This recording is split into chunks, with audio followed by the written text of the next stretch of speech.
toca la tarea de moderar y controlar el tiempo de los oradores. Vamos a ir en la lista como está en el programa. Y comienza Inés Gazzano, ingeniera agrónoma.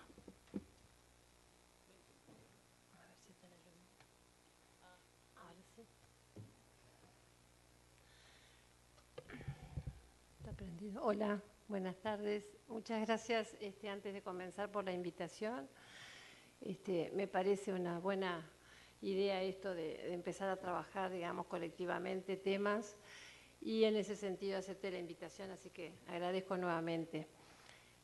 Voy a hacer un recorrido pasando por algunos temas que tienen que ver con impacto y crisis, con agroecología, que es desde la perspectiva desde la cual yo trabajo, para pasar después al concepto o a la idea del Plan Nacional de Agroecología y tratar de mostrar, elegí una investigación al final, solo una diapositiva que resume un poco este esfuerzo que se está haciendo.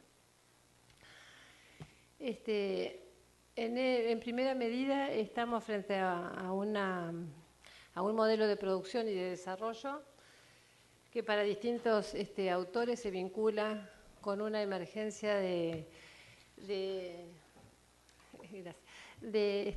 aumentos en producción y de respuesta de variedades de rápido crecimiento al agregado de insumos externos, y con algunas características de ese modelo de producción vinculadas a los impactos que tiene, no solo desde el punto de vista de la productividad y los bienes como exportables, sino a los severos impactos que tiene desde el punto de vista ambiental. Yo puse un concepto un poco más amplio arriba, que lo denominé crisis civilizatoria en base a un autor que se llama Armando Bartra, que refiere a que esta problemática vinculada al modelo de desarrollo actual se va a visualizar con problemas que tienen que ver con de índole ambiental, impactos negativos desde el punto de vista ecológico, en distintos medios, suelo, agua, aire, biodiversidad, así como la afectación de salud de trabajadores, productoras y productoras, consumidores, etcétera. También una crisis desde el punto de vista energético, desde el punto de vista de la eficiencia de los procesos productivos, y una crisis desde el punto de vista social, económica, que si llegamos a entender esas dimensiones, se traslada a una crisis profunda política y cultural. Ese modelo, digamos, y ese impacto generan desde el punto de vista social una enorme vulnerabilidad, tanto en los sistemas productivos como en los sistemas sociales. Cuando hablamos de esa vulnerabilidad en los sistemas productivos, estamos hablando de pérdida de capacidad productiva, de degradación de los recursos, de fuertes inequidades en el acceso a los recursos, de inequidades en los precios y en los costos, factores que van a influir fuertemente sobre todo en la agricultura familiar. Pero también hablamos de vulnerabilidad social. ¿Qué alimentos, en qué cantidades, con qué acceso, qué tan sanos son, qué tan cercanos están, qué tanto contribuyen a la soberanía alimentaria, a la seguridad en los alimentos que diariamente consumimos? ¿Qué tan adaptables son esos sistemas productivos y esa disponibilidad de alimentos a la variabilidad y al cambio climático? ¿Qué tan antirriesgos son desde el punto de vista social? ¿O qué tan seguros y qué tan soberanos somos desde el punto de vista de un análisis alternativo a este modelo?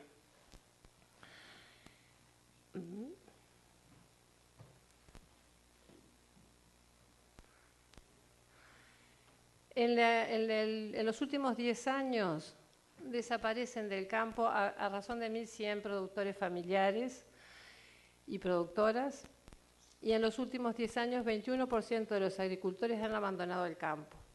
Ese es uno de los efectos más visibles de la crisis social que experimenta el sector desde el punto de vista de la consideración del grupo de agricultura familiar.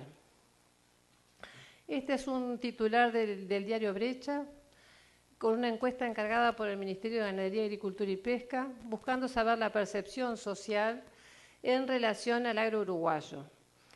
La población nuestra opina que tiene una visión negativa fundamentalmente en el tema de concentración y extranjerización de la tierra, injusticias sociales vinculadas a las prácticas productivas que intensifican y que contaminan, y al mal uso de agroquímicos. Hay una percepción social, ustedes saben que la población nuestra es 95% urbana, una percepción social de cierta vulnerabilidad a través de la valoración negativa. Esto se vincula fuera de fronteras con el concepto de imperios agroalimentarios que tienen que ver con el control que grupos de poder tienen sobre todo el proceso de producción de alimentos, desde la producción a la distribución y al consumo, que estrangulan, digamos, la relación que hay entre la producción y el consumo, dominando ese escenario e impactando los sistemas productivos. Esos elementos de inseguridad alimentaria, esos traslada elementos de inseguridad alimentaria, estos son datos de la FAO. Hay cerca de 1.000 millones de personas hambrientas y unas 1.200 millones de personas con obesidad y sobrepeso. O sea, estamos frente a una problemática que, a pesar de que hay alimentos excedentarios para toda la población mundial, nos enfrenta a fuertes problemas de hambre y de enfermedades sociales como el sobrepeso y la obesidad. Desde el punto de vista de la diversidad productiva a nivel mundial, el mundo entero toma el 56% de las calorías de 3 especies vegetales principalmente y de unas 5 especies de animales fundamentalmente. Eso es una base estrecha desde el punto de vista de la diversidad que nos priva de elementos de resiliencia o de respuesta frente a la variabilidad climática y que atenta contra la diversidad que se maneja en las agriculturas familiares, campesinas e indígenas fundamentalmente.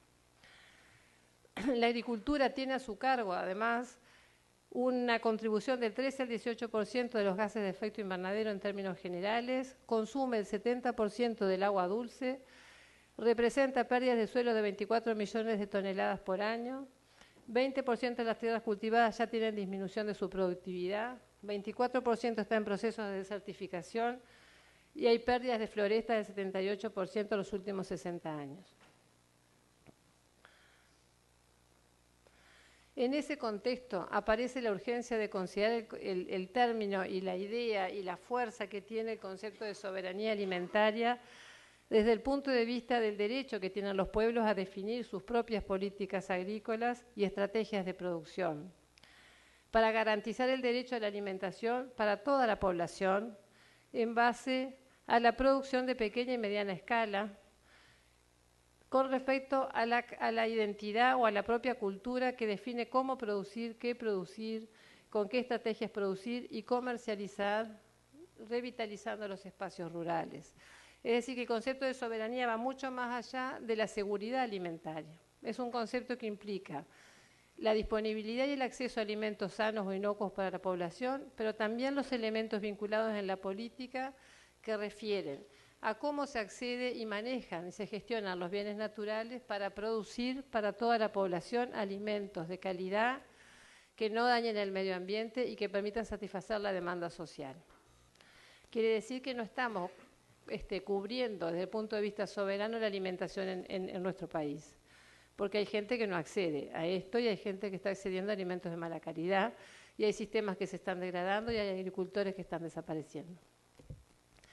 Pero entonces, la agricultura industrial, que es la causante en gran medida de este modelo, vinculada a este modelo de estos impactos que acabo de mencionar, no es la agricultura que alimenta al mundo. La agricultura industrial solo se hace cargo del 30% de la alimentación a nivel mundial, pero consume el 70% del agua y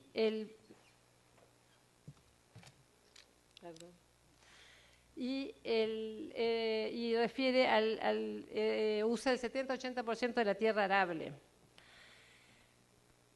En cambio, la agricultura que podríamos llamar de red campesina de alimentos de agricultores familiares, indígenas y campesinos, con solo aproximadamente el 20% de la tierra, utiliza solo el 30% del agua y abastece cerca del 70% de los alimentos del mundo. Y de ese 70% de los alimentos del mundo, la mitad aproximadamente lo producen las mujeres. Quiere decir que la agricultura familiar, en nuestro caso, es la que se responsabiliza en gran parte, así es en el mundo y así es en Uruguay, se responsabiliza en gran parte de la producción de alimentos que todos comemos. Entonces lo que está representado ahora en esta figura es un esfuerzo de la agricultura familiar, campesina, indígena y de las estrategias alternativas, una especie de bypass a esos imperios alimentarios a través de nuevas formas de producción y nuevas formas de comercialización y consumo. A la derecha puse una imagen que representa el lugar fundamental que tiene la agricultura familiar y las presiones que tiene la agricultura familiar. Por un lado, tiene presiones del modelo, que a través del aumento en el precio de la tierra, el acaparamiento de tierras, la concentración de los bienes de producción, la concentración en los sistemas de procesamiento, de comercialización, la afectación vía precios, vía costos de insumos, etcétera, etcétera, que van presionando a esta agricultura a producir con estrategias cada vez más intensificadas, pero más ineficientes desde el punto de vista de la energía, desde el punto de vista de los impactos, con más inequidades y con más peso en el endeudamiento. Por otro lado, la agricultura familiar en sí misma tiene también elementos de presión internos, propios, que también hacen a la problemática de la agricultura familiar. Dentro de la propia agricultura familiar también se dan relaciones de inequidad intra e intergeneracional y de género, también se dan sobreexplotación de recursos naturales, también se dan determinados mecanismos en los sistemas productivos que cuestionan su viabilidad. Es en ese escenario donde queremos repensar la soberanía. En el caso de Canelones es emblemático por la población rural que integra y por la contribución a la producción de alimentos y por la cantidad de agricultores familiares que tiene. Todo eso la hacen de un punto realmente central. Y esa centralidad tiene que reconocer esa doble presión. El modelo que la impulsa hacia la lógica de producción, que por otro lado es el mismo modelo que la expulsa del campo, las propias inviabilidades, inequidades o insustentabilidad de la estructura de la agricultura familiar, intraagricultura familiar, y en ese escenario es que estamos planteando alternativas para esa agricultura familiar que tienen que ver con la soberanía alimentaria, pero que es una soberanía que desde mi punto de vista se va a relacionar con la soberanía de acceso y gestión de los bienes naturales, con la soberanía tecnológica, la soberanía política, cultural, social y energética. Estas soberanías se relacionan entre sí y retroalimentan ese concepto de soberanía. No es posible una soberanía alimentaria sin una búsqueda científico-técnica que construya esos sistemas productivos y que los retroalimente y les dé esa capacidad de permanecer y producir. En esa articulación de la soberanía es donde tenemos que disminuir la vulnerabilidad y el riesgo de los sistemas productivos, aumentar la conservación de los bienes naturales y lograr disminuir el riesgo social. Esa estrategia de cambio se hace con estrategias de construcción y participación social, en cada una de las etapas en las que estamos las personas. Algunos desde la investigación, otros desde la producción, otros desde el consumo, desde la educación, y eso teje, digamos, toda la transformación política colectiva que en definitiva toma como señal construir soberanía y construye soberanía porque cambia internamente el modelo de producción y el modelo de pensamiento, y el modelo de consumo, y el modelo de educación, y el modelo de dependencia externa, y el modelo de alto impacto en el que estamos tratando de pensar la agricultura, logrando en definitiva transformar el sistema agroalimentario. Es por eso que la agroecología surge, y esta diapo la traje de la gente de Argentina, que está trabajando la agroecología como un derecho humano fundamental, porque la agroecología es una ciencia que se construye pensando que es posible y necesaria otra agricultura, que sea productiva, que sea resiliente, que no contamine, que conserve los bienes naturales, la biodiversidad y los ecosistemas en los cuales esa biodiversidad emerge y se reproduce, que estén los suelos balanceados, cuidados, lo mismo el agua y los acuíferos, que conserve la semilla y la capacidad de agricultoras y agricultoras a reproducirlas y acceder a ellas, que cuide la salud de la población, que genere ingresos a las familias y que las familias puedan vivir del campo, que haya una reactivación de las economías locales conectando productores y consumidores, que sea soberana, que sea en definitiva menos dependiente y más autónoma. Por eso lo que trabajamos es en restablecer funcionalidades ecosistémicas, porque en esa funcionalidad está la posibilidad de disminuir el uso de insumos externos y de regular esos sistemas, estabilizarlos. Pero no se puede hacer, y ahí es que la agroecología trasciende la dimensión técnica como único eje, en el sentido de que no es posible solo mediante técnicas y buenas prácticas lograr sistemas soberanos, productivos y soberanos, sino que hay que trabajar en el contexto de la equidad social, de la viabilidad económica, de enfrentándolo en una forma colectiva, desde adentro de los propios elementos que causan la inviabilidad de estos sistemas y los problemas que tenemos. La definición de agroecología no tiene caso porque es lo que acabo de decir, pero sí decir que articula dos tipos de saberes, los saberes científico-técnicos junto con el saber local. Entonces, hacer agroecología es relativamente sencillo si uno entiende esto. Esta articulación de saberes genera principios que son los que se respetan. Esos principios van a tomar formas técnicas específicas en cada lugar y en cada contexto de heterogeneidad de recursos. Pero también tiene principios sociales y principios económicos. Las formas técnicas respetan la heterogeneidad ambiental y la diversidad cultural y de conocimiento de manejo de los bienes naturales. Y las formas sociales respetan la equidad en la distribución de los ingresos, la equidad en el acceso al manejo y gestión de los bienes. Y la forma económica apela a mecanismos de complementariedad y de solidaridad. En definitiva, es a través de esos principios que técnicos, productores, consumidores y sociedad en general se ponen de acuerdo para hacer y definir esa agricultura.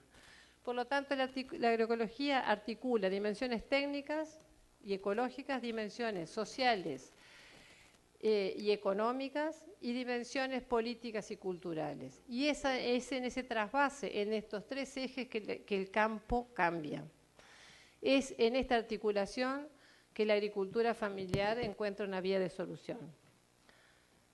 Esto que tienen acá es que no se parte de cero en trabajar esto. La agroecología tiene un desarrollo en el Uruguay, en Latinoamérica fundamentalmente y en el mundo, pero en Latinoamérica y en Uruguay en particular, unos 40 años de desarrollo.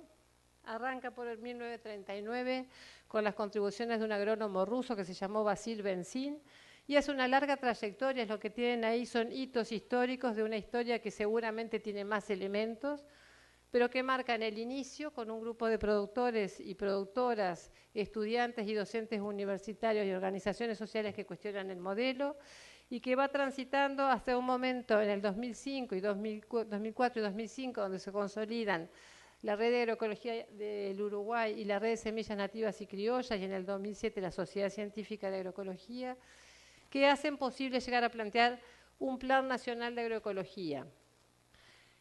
Esta trayectoria histórica de 40 años representa una contrahegemonía en distintos planos.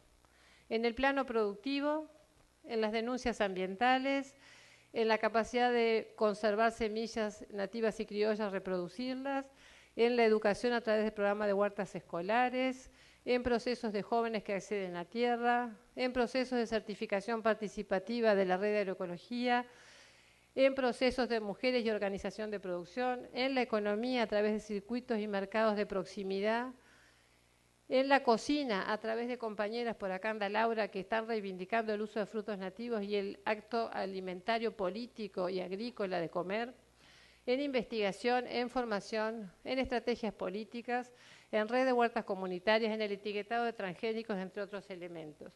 Todo eso representa un acumulado que permitió llegar a una propuesta de Plan Nacional de Agroecología. El Plan Nacional de Agroecología es una campaña que se lanza en 2015, que lo que propone es declarar de interés y promover la promoción del desarrollo de sistemas agroecológicos de producción, distribución y consumo.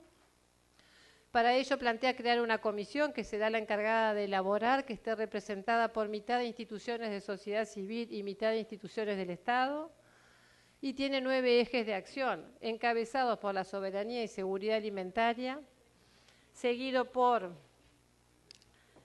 el aumento de productores agroecológicos, el uso sustentable de los sistemas, la conservación del agua, suelo, biodiversidad, la participación de productoras y productores en procesos asociativos, el estímulo a la agricultura familiar y de jóvenes, el acceso a la tierra y los bienes naturales, lograr mercados de cercanías y formas de comercialización e intercambio más justas y equitativas, y promover cambios en educación e investigación y en el asesoramiento técnico necesario para este tipo de propuestas. Tiene distintos avales institucionales: Facultad de Agronomía, Facultad de Ciencias, Intendencia de Canelones, de Montevideo, Escuela de Nutrición y otras organizaciones sociales. Se han hecho cantidad de eventos, charlas.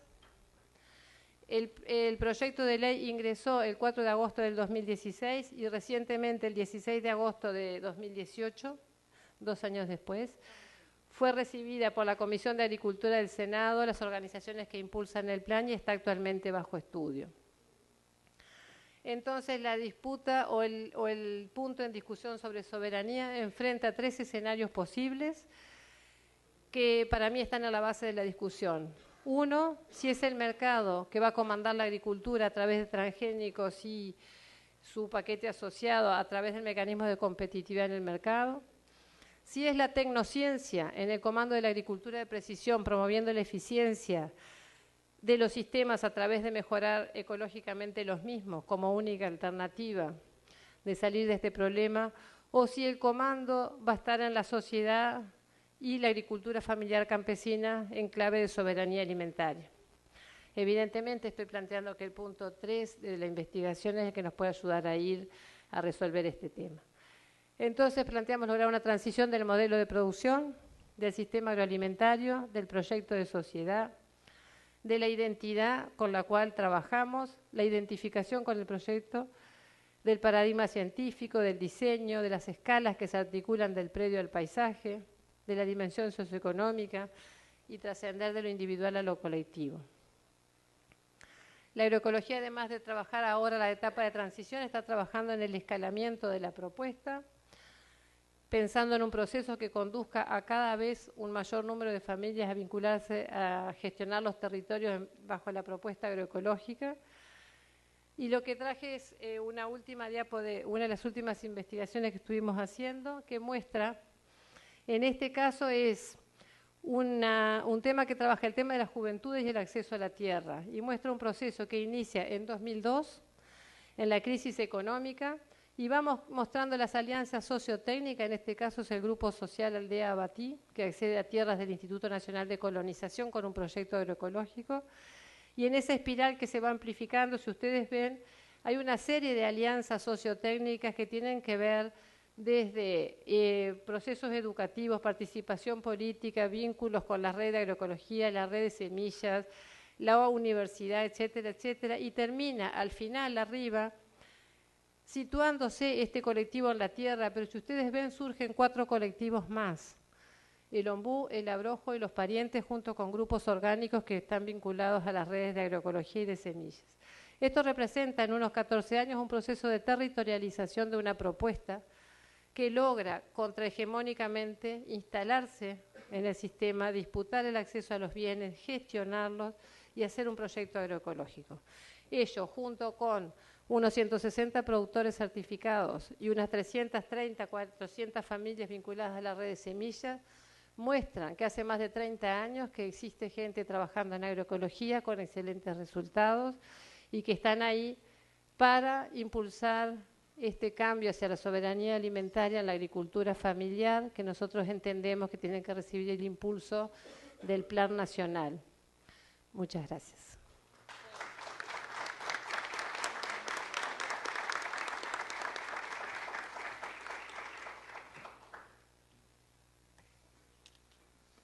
Bueno, muchas gracias. Un timing casi perfecto, 23 minutos. Ahora sigue Humberto Tomasino, que es doctor en Medicina y Tecnología Veterinaria. Bueno, buenas tardes a todas y todos. Agradecer a la Junta Departamental la posibilidad de compartir esta mesa y las siguientes. Siempre es bueno ver por dónde estamos caminando, pensando y trabajando. Y mi presentación es bastante complementaria con la de Inés. Hay un montón de puntos afines desde el punto de vista teórico, conceptual y práctico, pero hay algunas cuestiones que capaz que complementan un poco lo que Inés trae y también estuvimos hablando antes y también creo que de los compañeros de la mesa, a los que saludo y me congratulo en estar juntos en este momento. Yo no voy a hablar de soberanía alimentaria porque es un tema que, si bien me interesa y lo tengo leído, no es el tema mío en el cual yo he trabajado y he producido intelectualmente y académicamente, pero sí voy a hablar de sustentabilidad de la producción familiar, que es un tema totalmente conectado. Claramente Inés lo trabajaba, lo traía ese tema. Y pensar un poco este tema, no existe la posibilidad de disociar la soberanía alimentaria de la agricultura familiar de la sustentabilidad de la producción familiar. Entonces yo me voy a dedicar en estos minutos a presentar en parte los marcos teóricos que nos han guiado en estos últimos 20 años, 30 años capaz, ya va a ser bastante, en donde hemos incorporado algunos conceptos teóricos y hay algunas prácticas que nos han refrendado la teoría.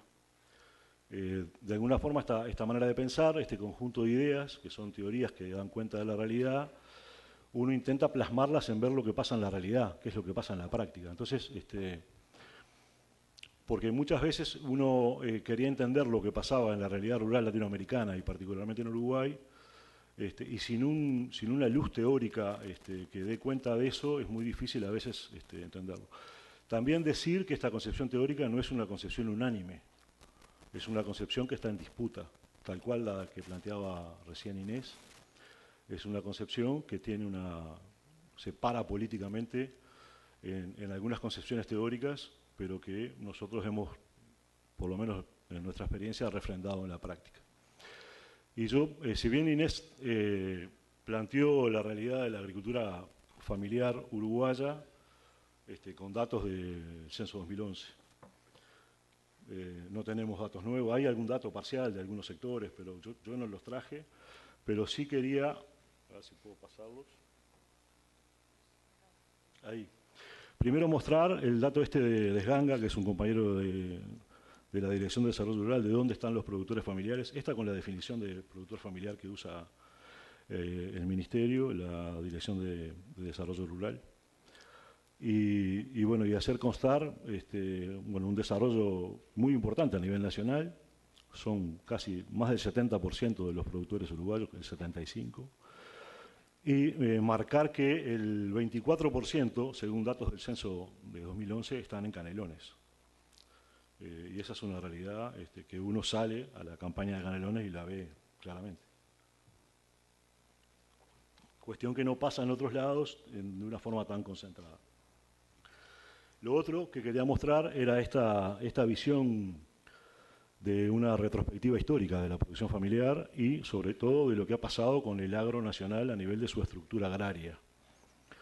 Esta me parece que es una gráfica bastante interesante, que es la cobertura en cuanto al número y tamaño promedio de las explotaciones y las superficies censadas por año de censo, desde el 51 hasta el censo 2011. Y esto ya lo manejan ustedes, la mayoría de ustedes lo tienen, estos datos, pero sí marcar que hay un descenso muy fuerte de las explotaciones agropecuarias que andan en torno a las 86.000 en el 51 y bajan en este último siglo y en el principio hasta 2011 a 44.890, lo que marca un proceso muy fuerte de pérdida de unidades familiares, pero fundamentalmente de descampesinización. Si podemos hablar de campesinado en Uruguay, pero claramente hay un proceso como de contrarreforma agraria instalado en los últimos 50 años. Hablo de un concepto que hemos manejado mucho, inclusive a nivel de los partidos políticos ha desaparecido en los últimos 15 años. El tema de reforma agraria no está en la agenda. Podría ser catalogado, es medio fuerte esto que estoy planteando, pero me parece que es así, porque los datos lo avalan. Hemos pasado por un proceso de contrarreforma agraria en estos últimos, que se ha profundizado en los últimos 10 años. Hay que ver los datos del censo, en el próximo censo agropecuario, pero todo nos indica que esto se profundiza.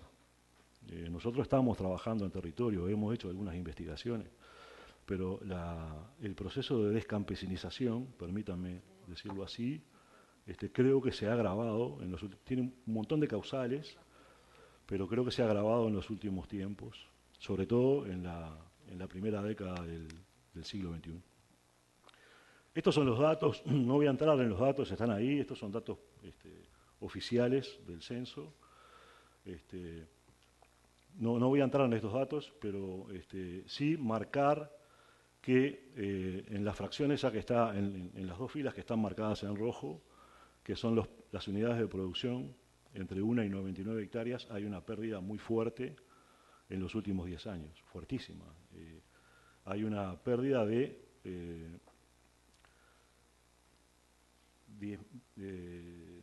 la absoluta del total de productores es de 12.000, pero de los que van de 1 a 99 hectáreas es de casi 11.000 productores. O sea que de las familias que... Hay 11.000 familias que salen del campo en los últimos 10 años, desde el 2000 al 2011.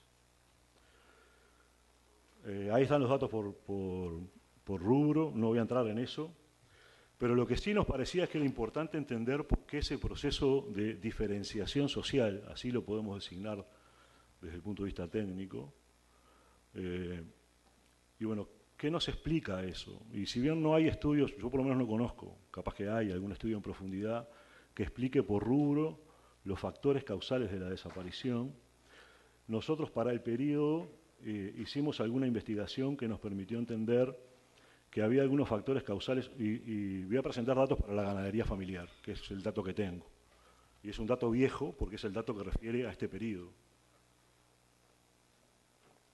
Y nosotros lo que pudimos ver a través de una investigación, eso traigo, una investigación que hicimos en conjunto con el Plan Agropecuario, con Facultad de Agronomía, había compañeros de INEA, había compañeros de la Dirección de Desarrollo Rural, hicimos un trabajo sobre la ganadería familiar en Uruguay, caracterizándola.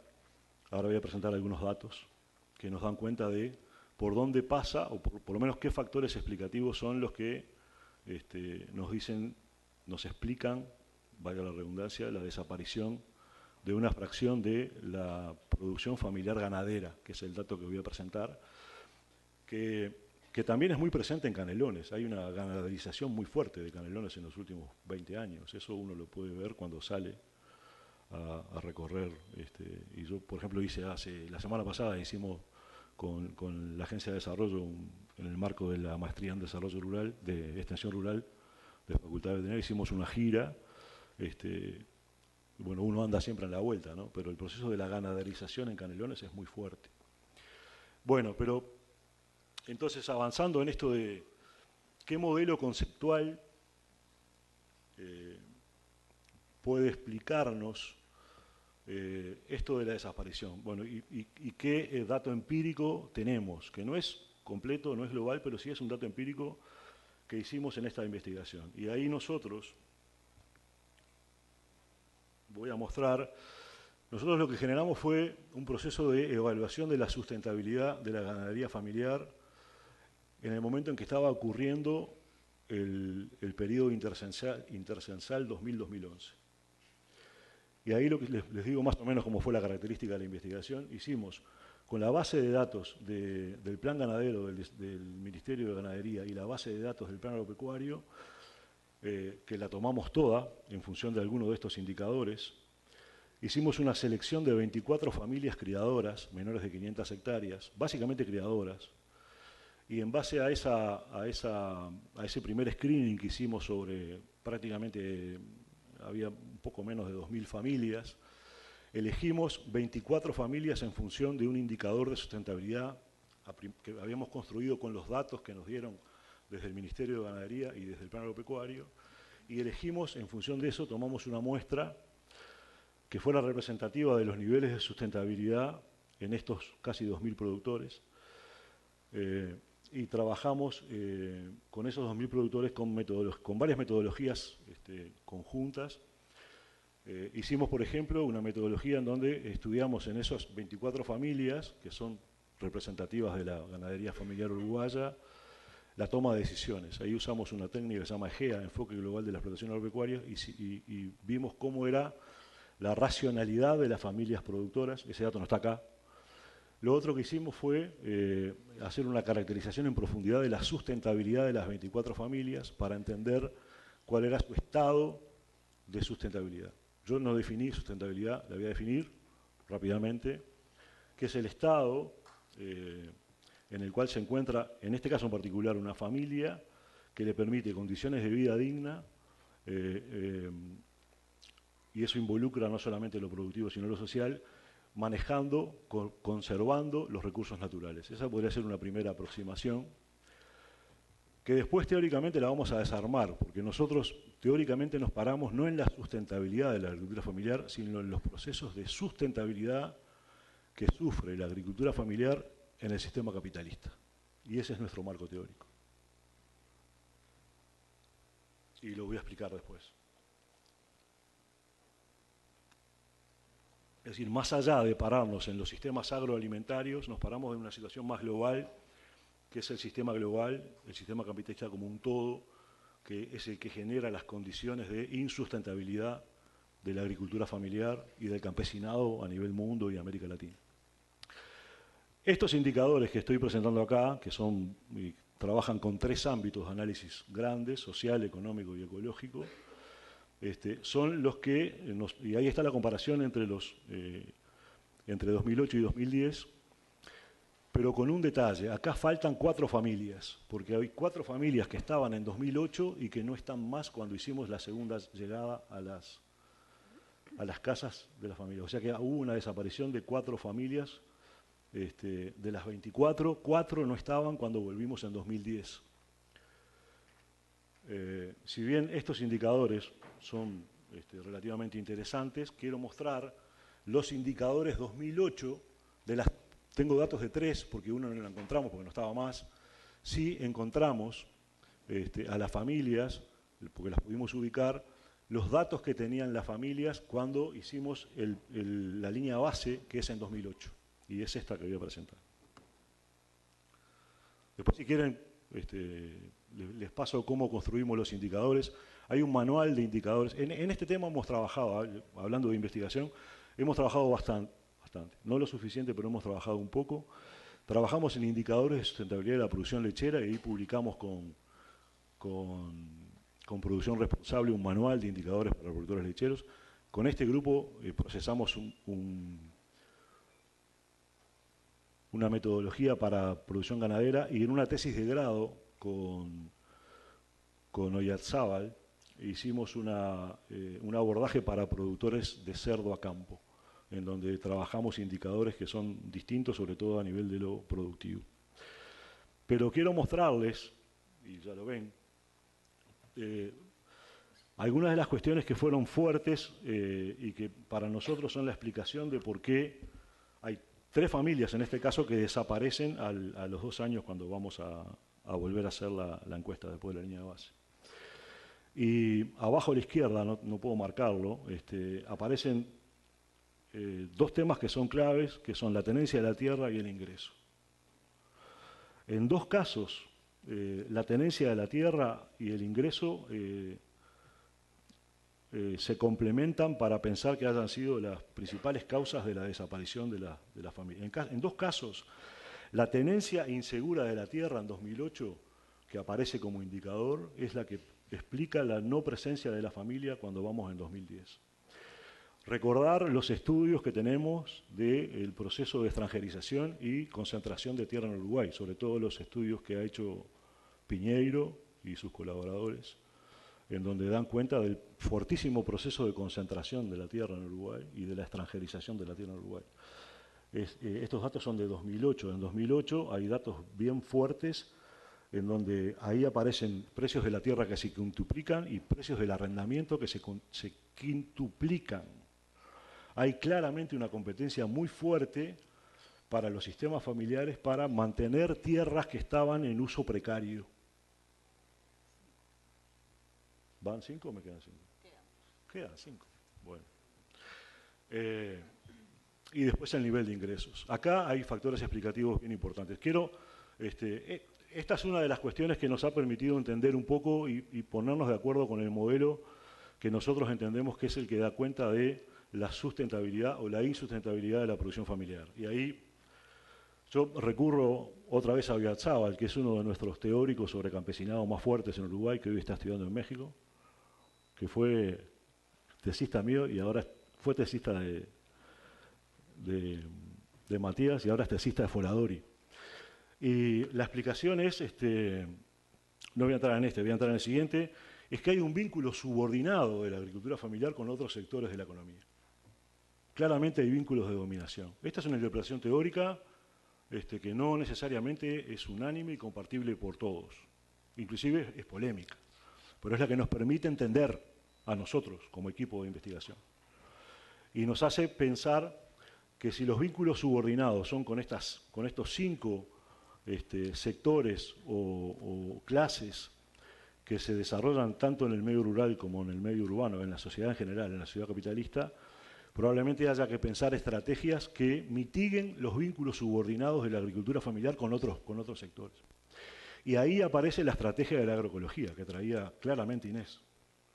La estrategia de la agroecología es una de las estrategias que la agricultura familiar debería profundizar a los efectos de mitigar 2 vínculos fundamentales que tiene que ver con el vínculo con los proveedores de insumo a la izquierda de ustedes y el vínculo con la industria y los comerciantes a la derecha.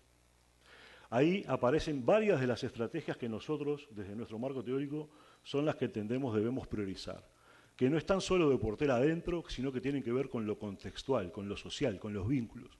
Si no hay un proceso fuerte de organización de la producción familiar, de la agricultura familiar, que bloquee los elementos de dominación que se ejercen desde otras clases y fracciones de clases, probablemente existan procesos fuertes de diferenciación social. Yo ahí presento algunas estrategias que pueden mitigar los vínculos de dominación, que son las que hemos trabajado. Nosotros desde hace mucho tiempo venimos fundamentalmente trabajando con los vínculos de los procesos colectivos que mitigan estos vínculos, y ahí yo pongo algunos. Claramente el tema de las estrategias colectivas y cooperativas. Claramente la organización para generar, por ejemplo, procesos de antagonismo con el Estado y la posibilidad de disputar con el Estado una condición mucho mejor para la agricultura familiar que la que posee en determinados periodos históricos.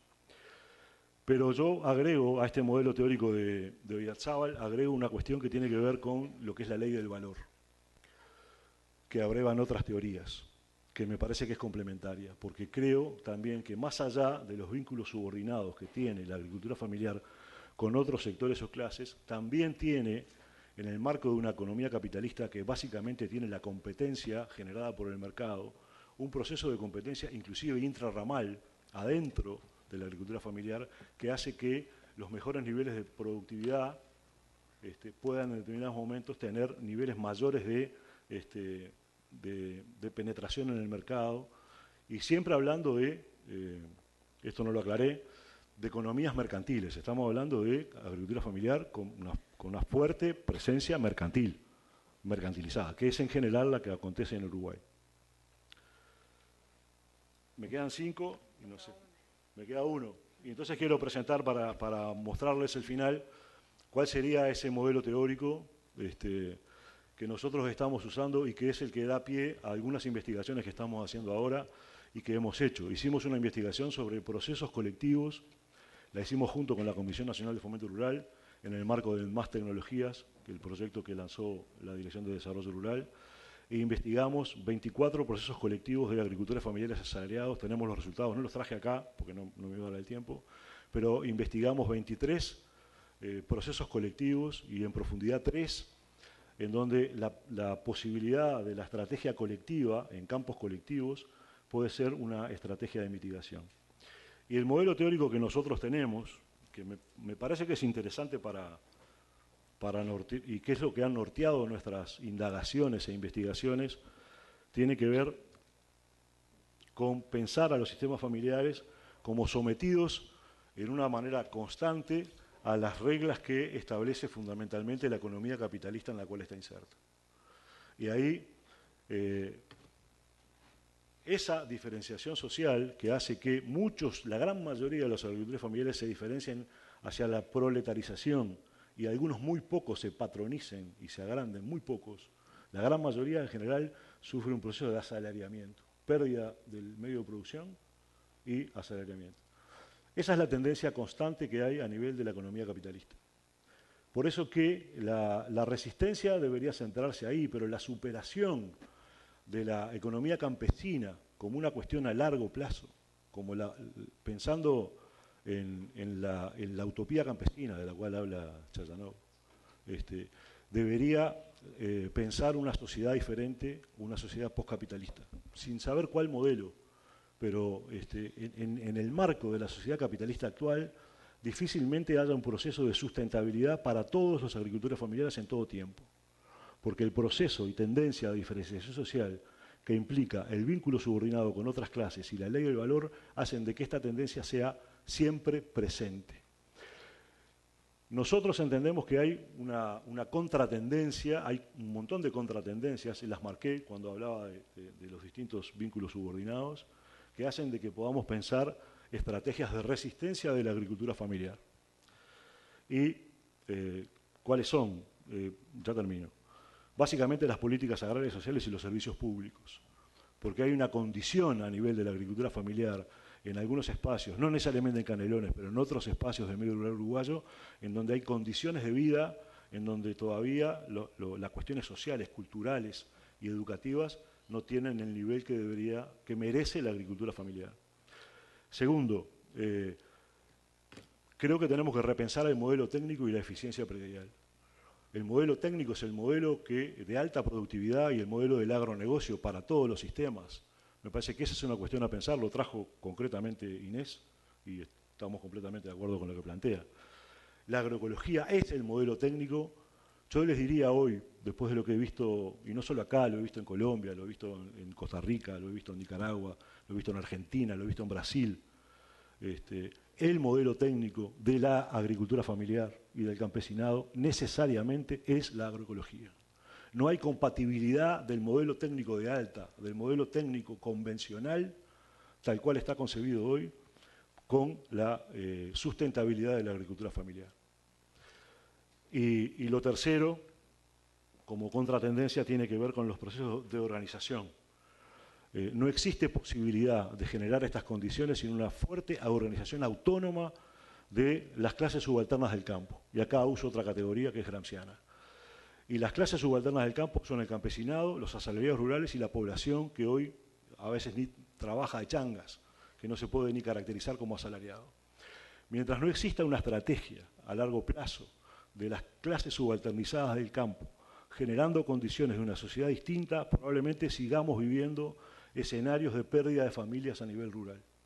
Porque la lógica del sistema capitalista es lo que impone históricamente, y no acá en Uruguay, en el mundo. Esa es la lógica. La lógica imperante es que si bien hay muchos sistemas que se basan en la agricultura familiar y en el campesinado, hay una pérdida fuerte de campesinos en todo el mundo generada por estos mecanismos. ¿Dónde vemos que esta cuestión en parte es mitigada? Y bueno, en escenarios, por ejemplo, que conocemos bien porque estamos trabajando hace mucho, por ejemplo, de Río Grande del Sur, estrategias fuertes de reforma agraria.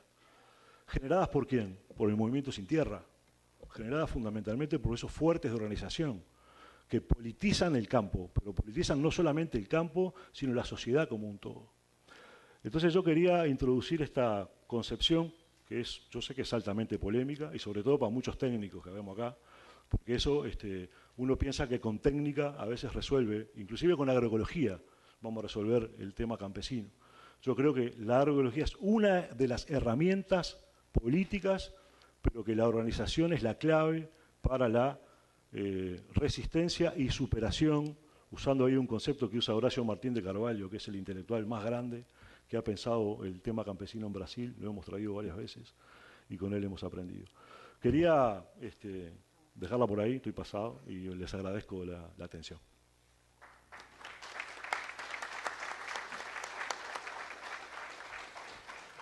Bueno, es el turno de Elisa Bandeira, magíster nutricionista. Gracias por la invitación y bueno, saludo a la iniciativa de realizar la actividad. Mi presentación.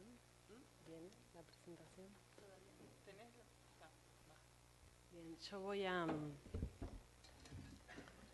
mi presentación se basa, voy a hacer una pequeña introducción en la situación en la que tenemos ahora el sistema, en la que estamos en el sistema alimentario, que coincide en varios de los aspectos que presentó sobre todo Inés, y después voy a hacer un resumen de mi tesis de maestría, que es una maestría de gestión, que hago una propuesta de organización del Estado para garantizar el derecho a la alimentación.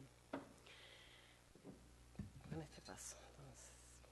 Bueno, actualmente sabemos que a nivel mundial los alimentos son suficientes para alimentar a toda la población del planeta, pero existen dificultades en la estructura social y la forma en que distribuimos los alimentos. El sistema alimentario, que abarca desde la producción, la distribución, la comercialización y el consumo, presenta en la actualidad grandes dificultades que se dan en todos estos aspectos. Podríamos decir, como ya lo ha afirmado también Inés, que la alimentación se encuentra en una crisis. Hay algunos autores que hablan de una crisis civilizatoria o también una crisis estructural. Se habla de una crisis civilizatoria porque se da en varios ámbitos. En el ámbito productivo, la crisis es sobre la sostenibilidad ambiental, que afecta cada vez más a los suelos, el agua, la calidad del aire en el medio rural. Los monocultivos extendidos y que ganan cada vez más el espacio físico en los territorios se basan en la producción de materias primas como soja, maíz, azúcar y trigo, lo cual genera efectos negativos en la conservación de la biodiversidad. Otro aspecto del sistema alimentario que se encuentra en crisis es el consumo de alimentos, cada vez más influenciado por la publicidad y el desplazamiento de la comida casera. Los monocultivos, que determinan parte de la crisis de la producción, son transformados por la industria en las sustancias base de los productos ultraprocesados, que son un reconocido problema para la salud pública y en lo cual se va a extender en la segunda mesa la compañera que viene representando al Ministerio de Salud Pública, Jimena Moratorio. Y el último aspecto del sistema alimentario que se encuentra en crisis es el de la distribución. Aún en nuestro país, que hemos logrado disminuir la pobreza y la indigencia, el acceso a los alimentos es una limitante para el desarrollo de algunos uruguayos. Si lo analizamos desde una filosofía utilitarista, estamos bien, vamos poco a poco logrando el mayor beneficio para el mayor número de personas con los recursos que tenemos. Pero si consideramos que cada persona es un fin en sí mismo y que todos tenemos dignidad, entonces el trabajo es más intenso porque el Estado tiene el desafío de garantizar los derechos de todos y de cada uno. Me baso en el derecho humano a la alimentación adecuada, ¿verdad? Este derecho humano está reconocido en la Declaración de Derechos Humanos que se conformó en el año 1948. Todos sabemos que esta declaración se conformó luego de culminar una guerra, ¿verdad? Una guerra que fue muy atroz, donde pudimos comprobar que la humanidad podemos estarnos afectando a nosotros mismos, y esta declaración lo que incluye son esos mínimos, ¿sí?, por debajo de los cuales no podemos perder nuestra moralidad, ¿verdad? De esta declaración se desprende el Pacto Internacional de Derechos Económicos, Sociales y Culturales, que en su artículo 1 tiene, su artículo 11, tiene el derecho a la alimentación como uno de los derechos que deben respetarse por cada uno de los estados de los cuales ratifica. Uruguay ratificó este Pacto Internacional de Derechos Económicos, Sociales y Culturales, por lo tanto se comprometió ante los otros estados de las Naciones Unidas a garantizar en su población este derecho. El derecho humano a la alimentación incluye los conceptos de seguridad alimentaria, ¿sí?, que son el concepto de seguridad alimentaria, todos sabemos que es promovido más bien desde las organizaciones internacionales que responden a las Naciones Unidas, ¿verdad?, que habla de que todas las personas tienen que tener acceso, tanto físico y económico, a los suficientes alimentos inocuos y nutritivos para garantizar una vida activa y sana. ¿Sí? Pero el derecho humano a la alimentación también está incluido en el concepto de soberanía alimentaria, que es impulsado por las organizaciones sociales, ¿sí?, principalmente por la vía campesina, pero que ha sido incluido por las organizaciones sociales también que trabajan en nuestro país la alimentación. La propuesta que realizo para la organización de la regulación del sistema alimentario en Uruguay es una propuesta, ¿verdad? No es la verdad, es algo que investigué, que era lo que sucedía en América, que era lo que sucedía en otros países, ¿verdad? Una política alimentaria se puede dar, de hecho, como sucede en nuestro país, o lo podemos tener explicitado en alguna legislación, ¿sí? Nosotros tenemos varias normativas referentes a la alimentación, pero ninguna que hable concretamente, hasta el momento, del derecho a la alimentación. Entonces, yo propongo, bueno, 3 componentes para la organización. El primero es la creación de un marco normativo para la implementación del derecho. Yo ahora voy a ir contando cuáles son los aspectos de estos componentes. Después un segundo componente que es la creación de un sistema nacional de coordinación y por último la conformación de un plan nacional de alimentación. Les comento que además de investigar qué es lo que ha sucedido en América Latina, mi propuesta se basa mucho en la experiencia que ha tenido Brasil, que ha creado un sistema nacional de seguridad alimentaria y bueno, esta propuesta está inspirada realmente en la experiencia de Brasil. En relación al marco normativo, mi tesis la defendí en el año 2011. Hasta ese momento solamente había publicado a nivel de instituciones un documento que era el que está a la izquierda, el Situación y Avances de la Implementación del Derecho a la Alimentación en Uruguay, que es un documento que recopilaba todas las funciones del Estado y qué organizaciones se encontraban trabajando en la temática. Es un documento realizado por el IPRU, a iniciativa también de la FAO. Y después, en el año 2015, ha sido presentado en la comisión, una comisión especial que se conformó de apoyo, de fomento al derecho a la alimentación en diputados y bueno, fue presentado este proyecto de ley que apunta a regular el derecho a la alimentación en el Estado uruguayo. El proyecto de ley presentado en el año 2015 recoge los conceptos tanto de seguridad alimentaria en su artículo 8 como el de soberanía alimentaria. Me parece importante resaltarlo porque creo que es un avance en la legislación que tenemos actualmente y también el enfoque que le damos desde las instituciones estatales, ¿verdad?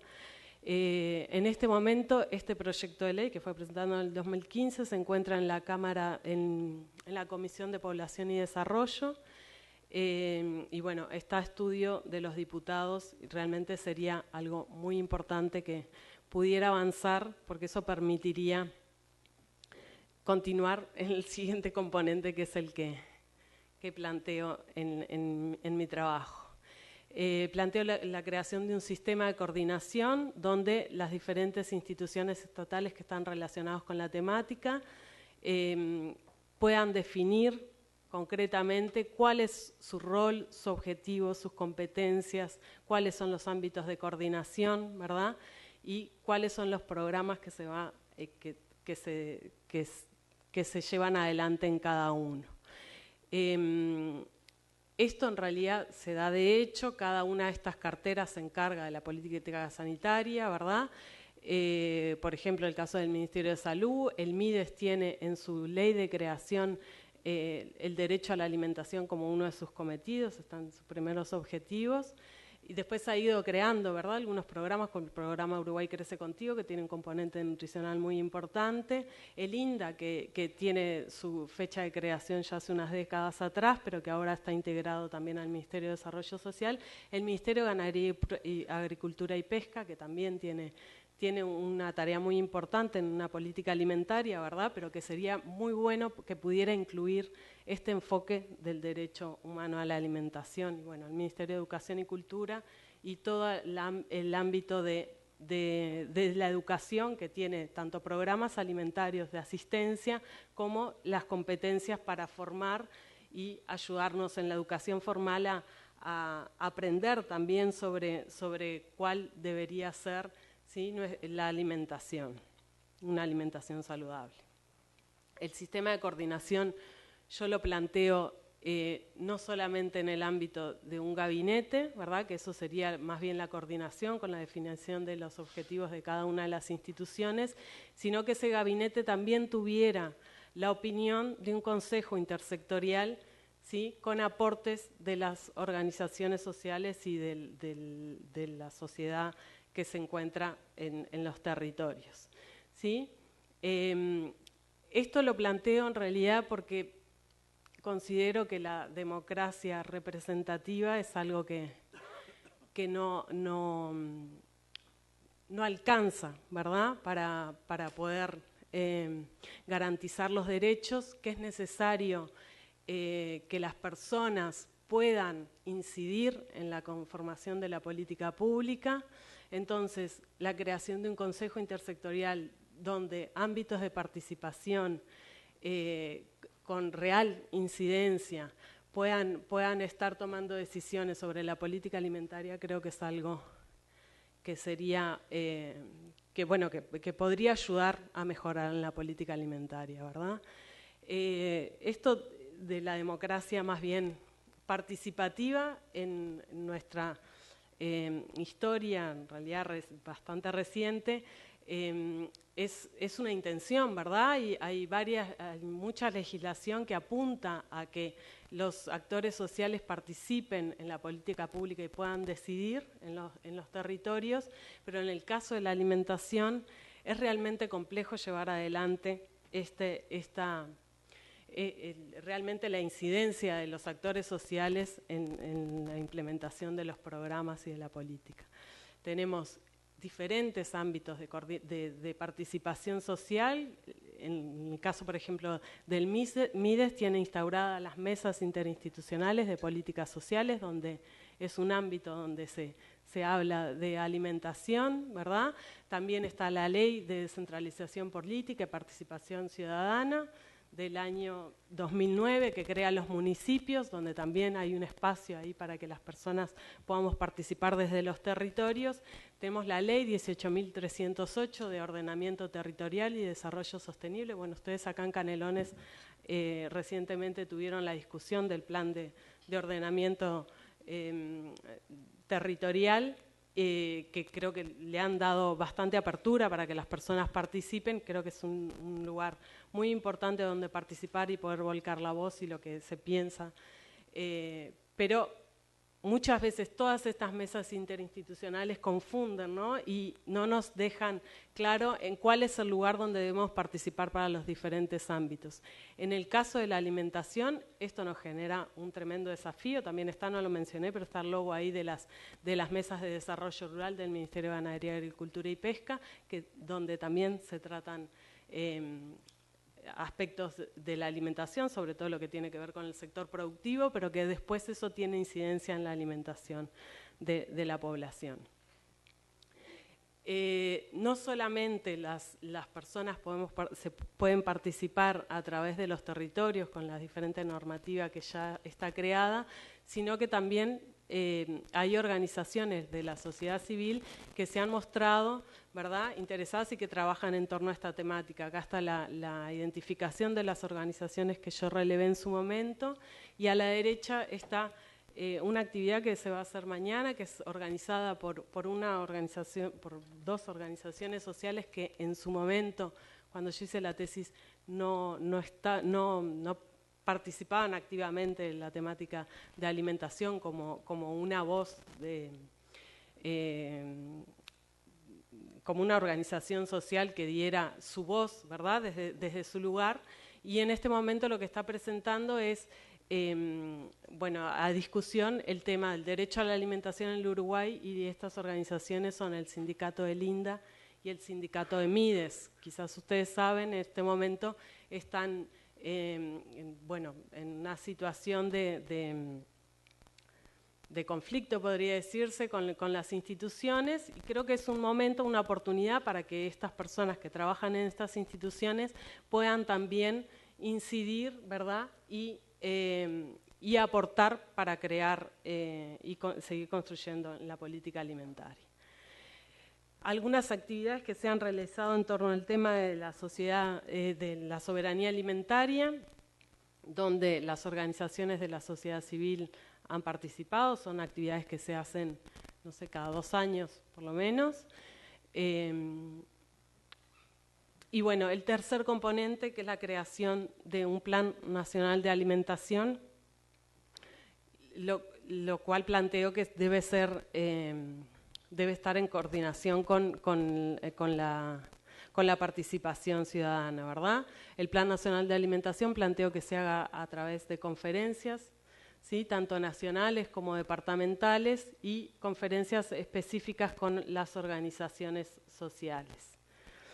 Creo que la participación social en la alimentación debe incluir de parte de las instituciones estatales temáticas que hasta el momento no han sido incluidas, si bien doy fe que en las instituciones estatales también se intenta, ¿sí?, incluir la participación en el tema alimentario, ¿verdad? Hay temáticas que es más complejo por la complejidad que tienen, ¿sí?, incluirlas en la discusión, pero que deberíamos animarnos para poder seguir avanzando. Y bueno, como consideraciones finales, sobre todo dejo una pregunta: si existe una conciencia colectiva sobre la necesidad de implementar una política alimentaria. Es quizás una preocupación que yo vengo arrastrando desde la creación del Ministerio de Desarrollo Social, sí, pero quizás esto no es algo que le preocupe al colectivo en general. Así que es una pregunta que yo me hago y que se la hago también al público. Creo que si quisiéramos trabajar en la implementación de una política alimentaria con el enfoque del derecho a la alimentación, tenemos que trabajar en la disposición de los técnicos y tomadores de decisión, de las instituciones estatales, pero también de las organizaciones sociales, ¿verdad? Esto de la democracia y construir realmente la política pública requiere de un diálogo que hasta el momento no hemos podido hacerlo bien, ¿verdad? Muchas veces tratamos de dialogar, de trabajar en conjunto, de incluir el tema de la participación, pero es algo que cuesta. Y bueno, esto requiere también el análisis de todo el sistema alimentario, relacionando toda la cadena alimentaria desde la producción, la comercialización y el consumo, y el estado nutricional también y de salud de la población.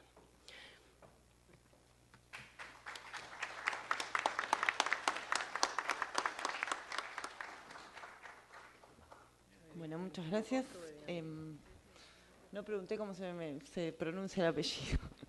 Marcel Achcar es licenciado en Geografía. Buenas tardes a todos.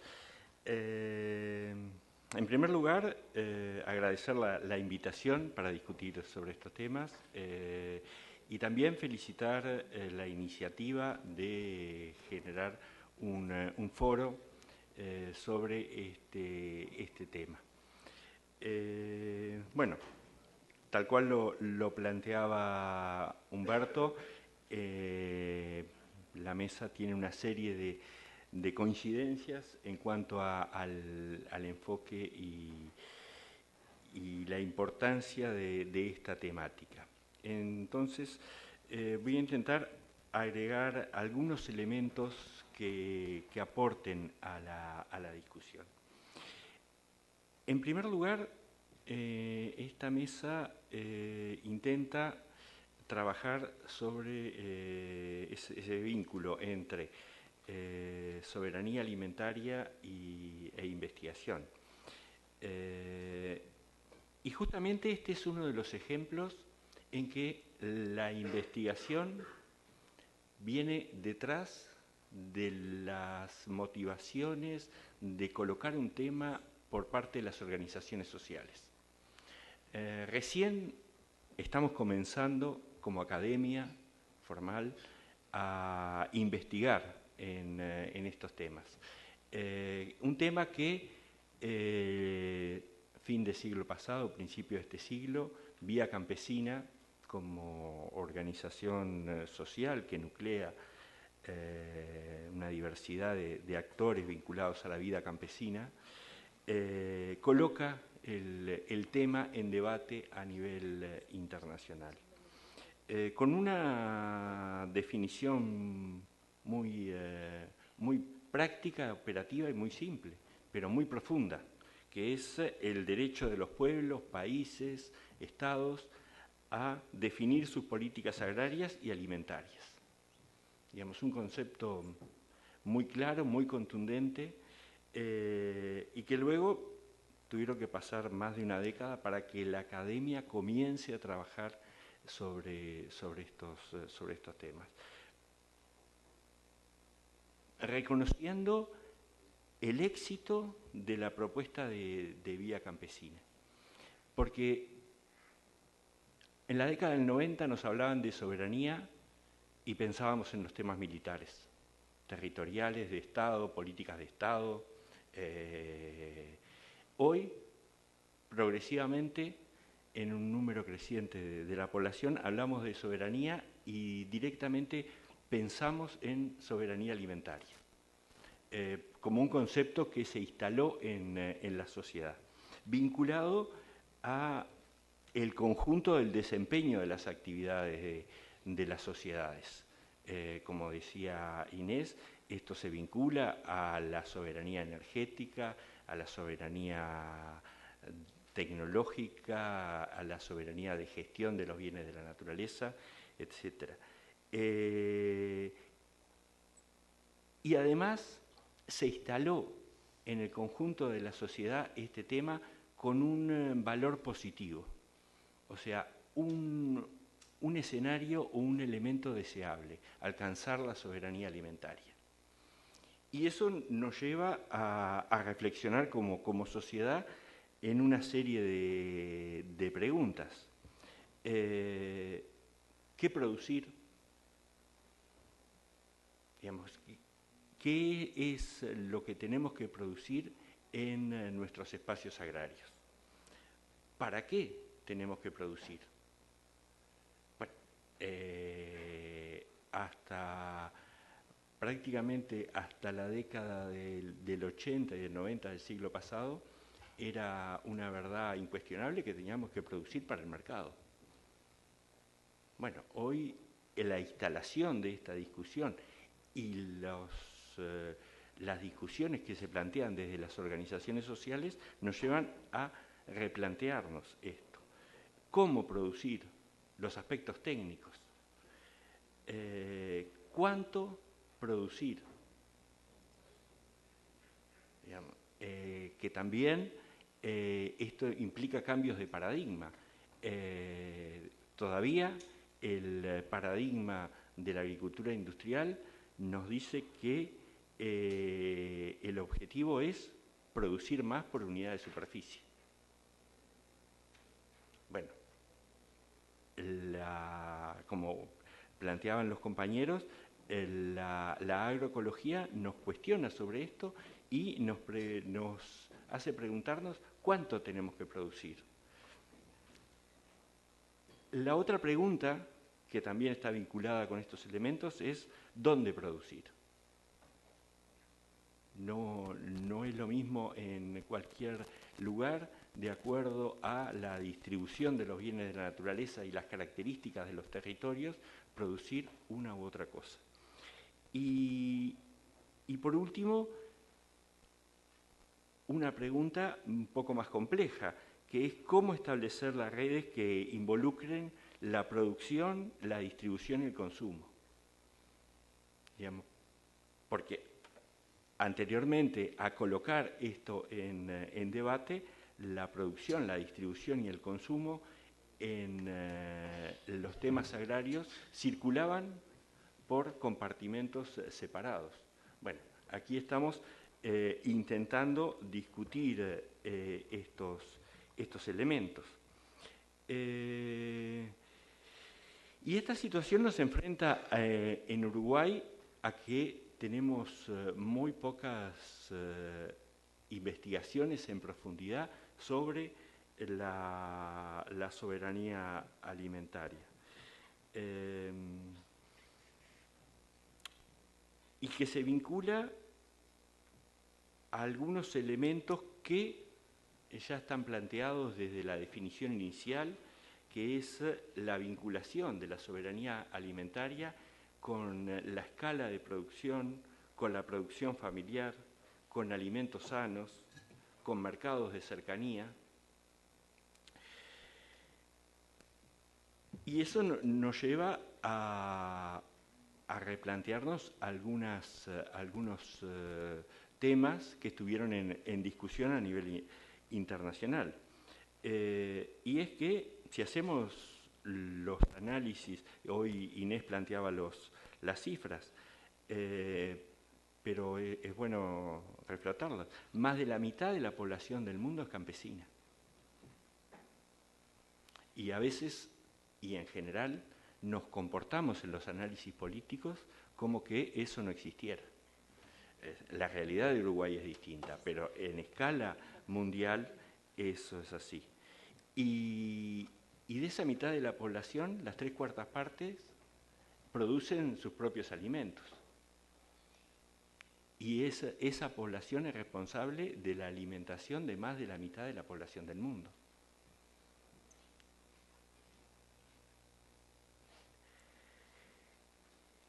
Y sin embargo, tenemos una producción que es excedentaria, pero tenemos un porcentaje muy importante de la población del mundo que no logra no la soberanía alimentaria, no logra la seguridad alimentaria. Entonces, ¿a qué nos estamos enfrentando? Bueno, nos estamos enfrentando a una tensión entre dos grandes modelos. Un modelo que es minoritario, el modelo del agronegocio, de la agricultura industrial, que es minoritario en cuanto a las personas que involucra, en cuanto a los satisfactores a las necesidades humanas que genera, pero que es mayoritario en cuanto a la rentabilidad y en cuanto al uso de los bienes de la naturaleza.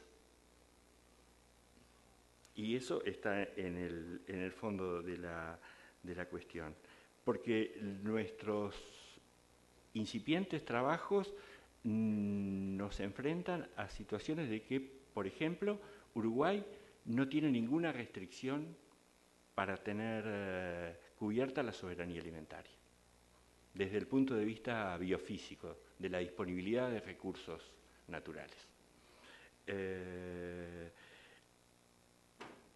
Hay un famoso trabajo que se adelanta a todo esto en cuanto a la distribución y la lógica del dónde se produce en Uruguay los productos vinculados a la soberanía alimentaria, que es un trabajo que se hizo en la década del 80, que lo realizó Aelita Moreira, y que ella calculó cuánto gastaba el país en fletes innecesarios por tener una distribución de la producción discordante con la distribución de la población consumidora. Y en la década de 1980 le daba este cálculo que Uruguay gastaba 35 millones de dólares al año en fletes innecesarios. Bueno, era una aproximación, pero nunca volvimos a hacer análisis de este tipo. Entonces hoy no sabemos cuánto está gastando Uruguay en fletes innecesarios por no conectar la producción, la distribución y el consumo. En el 2005, nosotros, nuestro equipo, conjuntamente con Redes, Amigos de la Tierra, hicimos una evaluación sobre si la disponibilidad de suelos en Uruguay a nivel de las grandes cuencas del país nos permitían alimentar a la población de acuerdo a una dieta estándar para un uruguayo medio. Nos dio que sí, que no había restricciones en ninguna cuenca. Luego, en el 2008, una tesis de grado en geografía analizó el potencial productivo de los entornos de las localidades de más de 10.000 habitantes de todo el país, y solamente le dio que tenían restricciones para producir alimento 2 ciudades fronterizas, la ciudad de Rivera y la ciudad de Río Branco. El resto de las localidades urbanas podían perfectamente tener un cordón hortifrutícola y lechero para abastecer las necesidades. Entonces, hay una serie de elementos que se vinculan con ajustes de ordenamiento territorial y de plantearnos respuestas a esas preguntas que yo les formulaba. Y la vinculación, que lo planteó muy claramente Humberto, de la soberanía alimentaria con la producción familiar. Esa articulación que es lo que nos permite asegurar, y esto no es una novedad de Uruguay ni de la región, sino que es mundial, la articulación entre la producción y el consumo para acercarse a la soberanía alimentaria. Pues bien, reconocido esa importancia y ese vínculo entre la producción familiar y la soberanía alimentaria y la importancia que le asignamos socialmente a la soberanía alimentaria, los productores familiares continúan desapareciendo. Se presentaban los datos, desde la década del 50 hasta hoy ha desaparecido la mitad de los productores en Uruguay, cerca de 45.000. Esto tuvo un periodo muy fuerte en el periodo 2000-2011 y que continúa, donde desaparecen más de 1.000 productores por año.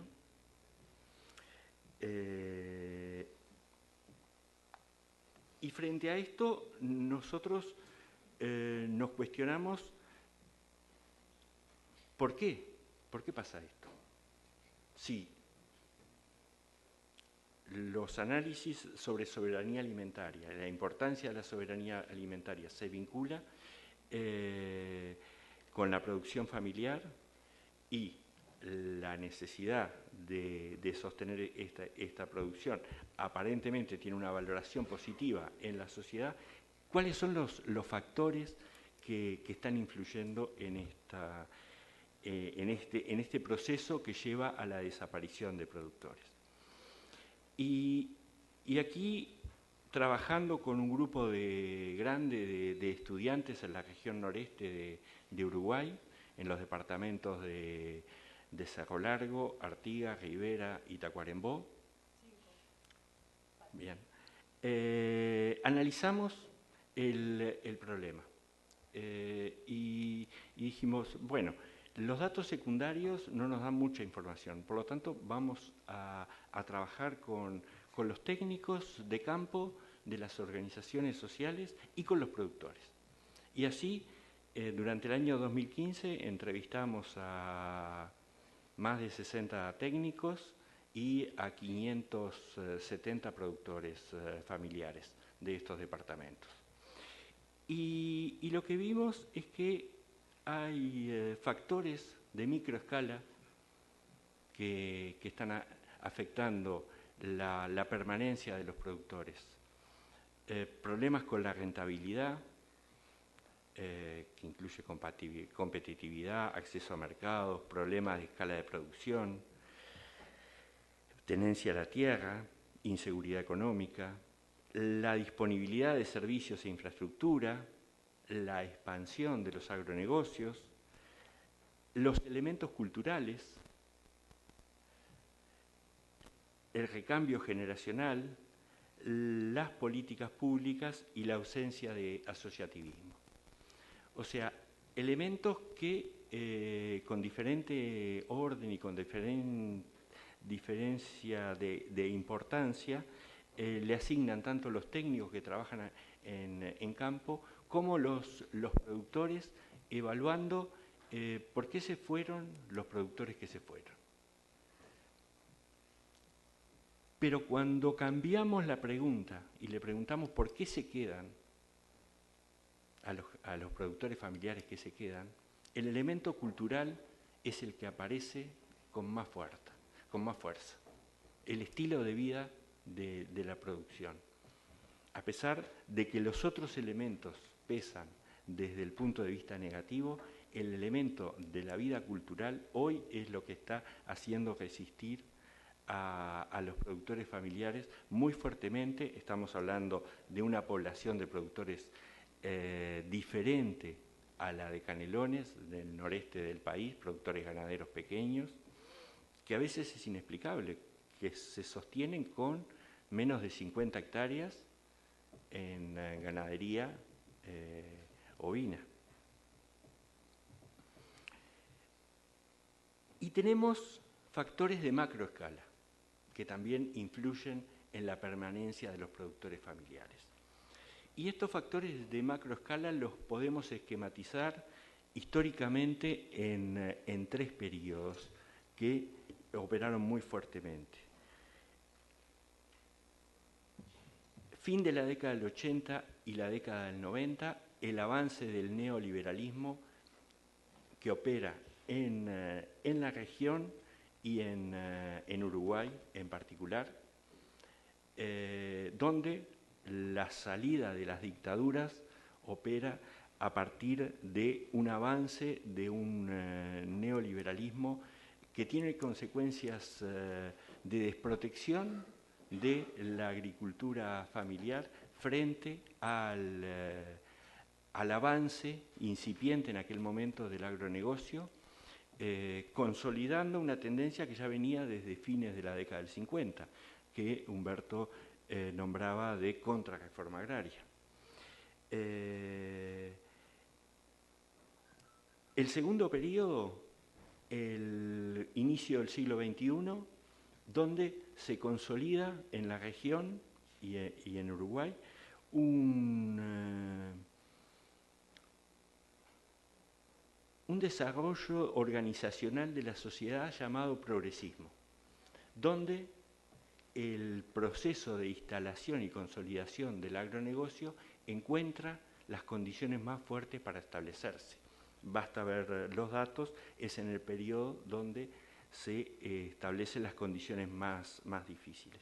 Y un tercer periodo que es el actual, que es bastante incierto, pero que lo podemos catalogar, siguiendo a Buenaventura de Sousa, como una nueva fase del neoliberalismo que se establece y es totalmente distinto al de la década del 90, porque no se establece sobre sociedades salientes de dictaduras, sino sociedades donde, siguiendo nuevamente a Buenaventura de Sousa, una derecha revanchista intenta desandar aquellos elementos que logró andar el progresismo. Y bueno, basta verlo en la región. Y que eso coloca un nuevo desafío y una nueva serie de interrogantes sobre la producción familiar. Entonces, sí. Es en ese contexto que, y eso lo van a discutir en la siguiente mesa, pero que es importante pensar el departamento de Canelones, donde las reservas de productores familiares, población rural, es totalmente una situación muy particular y muy interesante de Uruguay.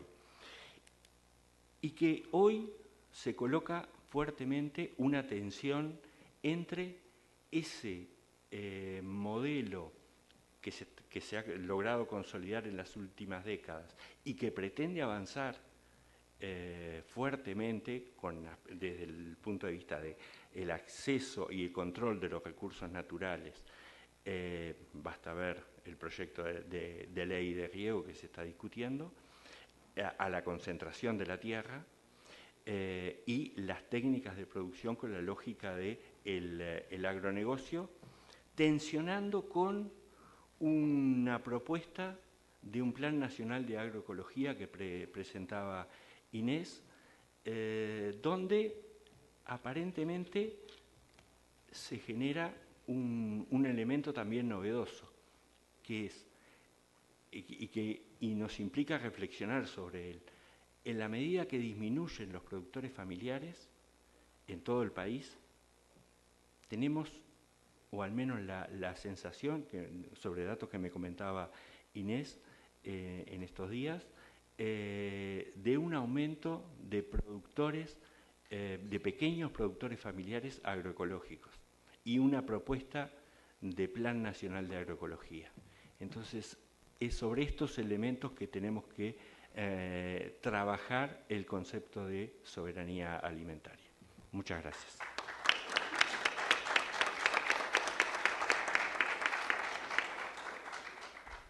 Bueno, muchas gracias. Ahora, para cerrar, le toca al ingeniero agrónomo Alfredo Albín, director del Programa Nacional de Investigación en Productor Familiar de Línea. Bueno, muchas gracias por la invitación.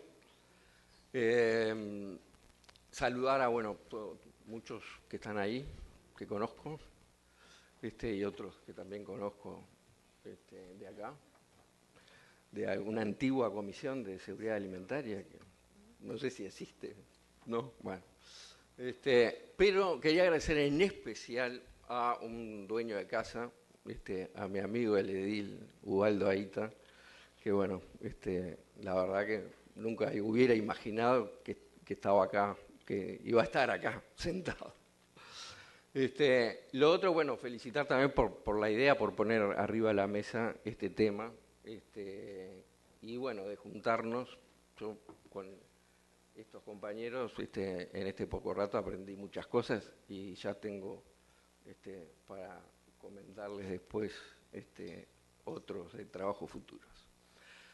Yo vengo de Iña, y entonces, no es Alfredo Albín, es Iña el que está acá. Trato de ser como el medium de Iña. Y entonces, las cosas que yo voy a presentar es lo que nosotros hacemos dentro de un instituto de investigación que tiene un presupuesto de $40 millones, de los cuales $20 millones los ponen los productores.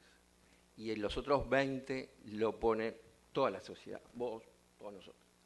Entonces, y lo que es más raro, los productores cuando venden 1 litro de leche, 1 kilo de trigo, aparece en la boleta IMEVA tanto, MEVIR tanto, IñA tanto. Entonces, es como que nosotros, todos los meses recibamos un informe de lo que pagamos de impuestos y nos venga, tanto fue para esto.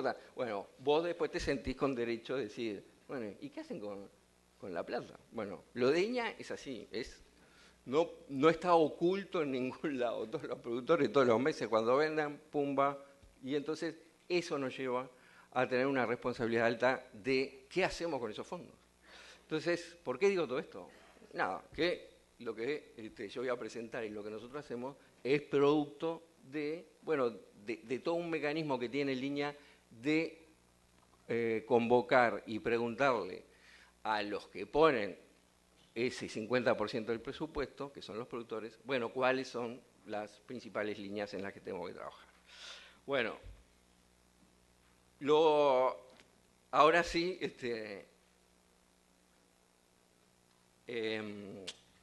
va lo que queremos presentar. Primero, yo siempre cuando me invitan a algo de esto veo el título. ¿No les ha pasado a veces que van a algún lugar? No sé, el título dice una cosa y después la película no tiene nada que ver. Entonces primer Foro Canario de Soberanía Alimentaria. Entonces, yo lo que voy a presentar es tratar de ver qué entendemos nosotros por dos términos que se confunden, y acá ya lo dijeron. Uno, la seguridad alimentaria, algo ya comentaron. Otro, los pilares de la soberanía alimentaria. Y de esos pilares de la soberanía alimentaria, ¿cuáles nosotros desde Iña trabajamos y en qué cosas? Entonces, la definición, tú lo habías dicho, sí, fue en la Cumbre Mundial de Alimentación de la FAO en Roma en el 96, fue muy famosa, porque ahí se plantea el tema justamente de seguridad alimentaria y la definen, cuando todas las personas tienen en todo momento acceso acceso a los alimentos inocuos, etc. Pero, bueno, ahí están las 4 condiciones, ¿no? Que haya oferta, disponibilidad, que haya estabilidad de la oferta, que pueda haber acceso, porque puede haber mucho alimento, pues si la gente no tiene acceso, estamos en la misma, y que sea de buena calidad, y bueno, y el término de calidad que involucra el tema de inocuidad. Bueno, ahí se puso ahí, y la gente de vía campesina, digamos, reaccionan y empiezan, como decías, a trabajar el otro.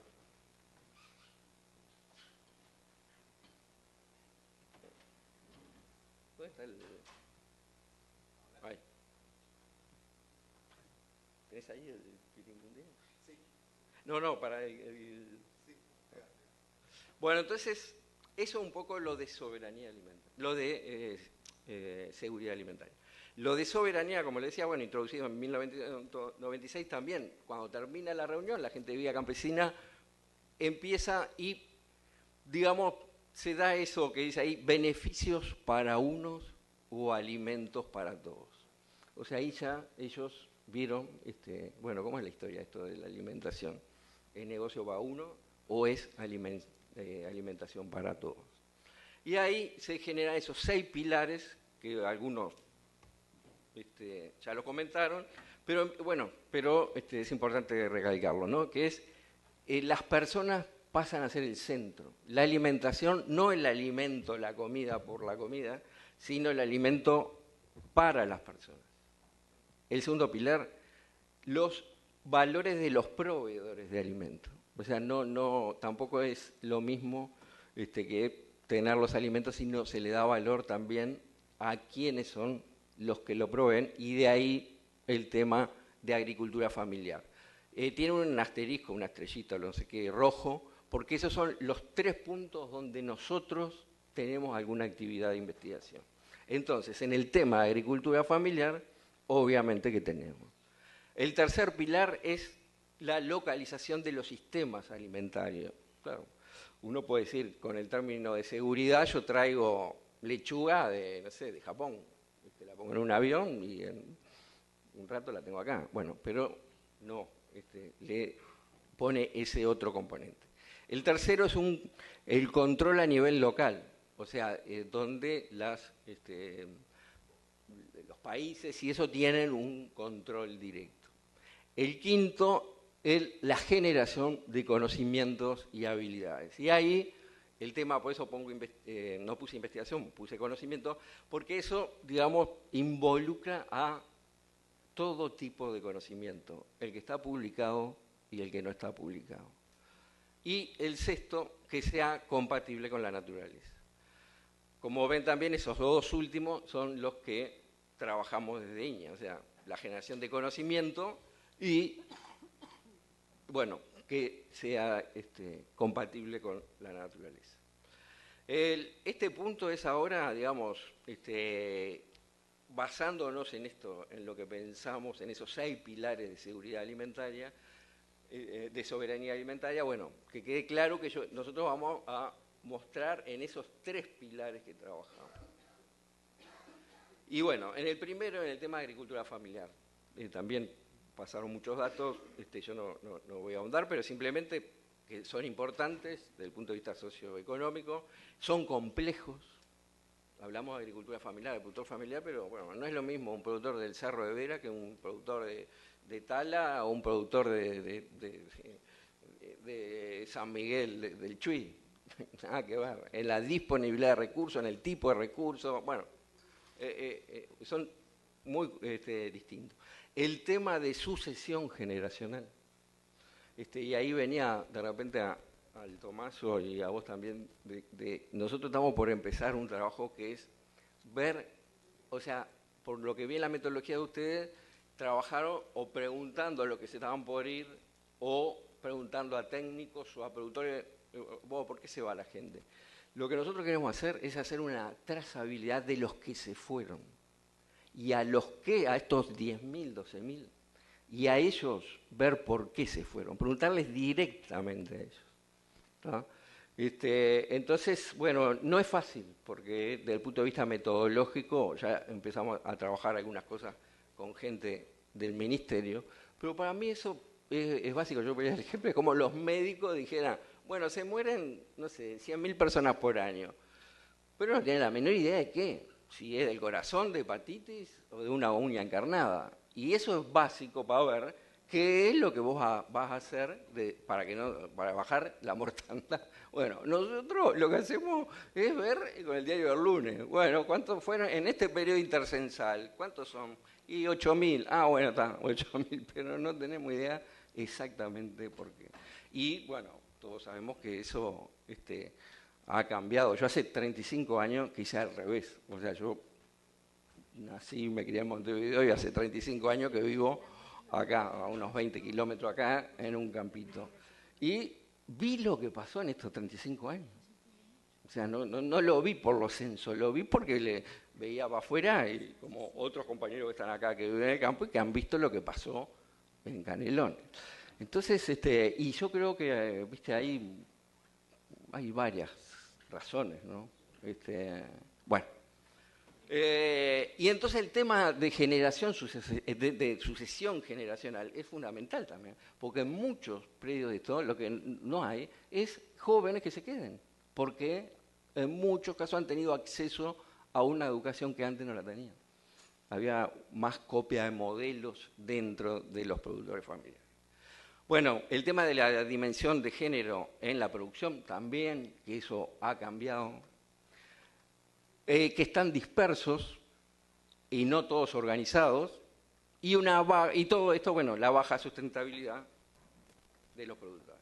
Entonces, bueno, obviamente es un problema complejo, y para problemas complejos las soluciones no son sencillas. Entonces nosotros lo que tratamos de hacer es primero trabajar a nivel metodológico incorporando 3 componentes: un enfoque territorial, un enfoque de sistemas, que eso Niña, digamos, la tradición fue más de enfoques puramente cartesianos. Lo que nosotros hicimos fue incorporar el tema de sistemas y una herramienta, la coinnovación. Bueno, esos son un poco, para que tengan idea de la dispersión, donde hay proyectos que están, otros que se han terminado, otro, por ejemplo, un convenio con el MIDES, que ahí dice horticultura, pero ahora se amplió a más partes del país y ahora se está trabajando en ovino. Entonces, digo, una red de proyectos que tienden a identificar elementos y mejora de sistemas de producción.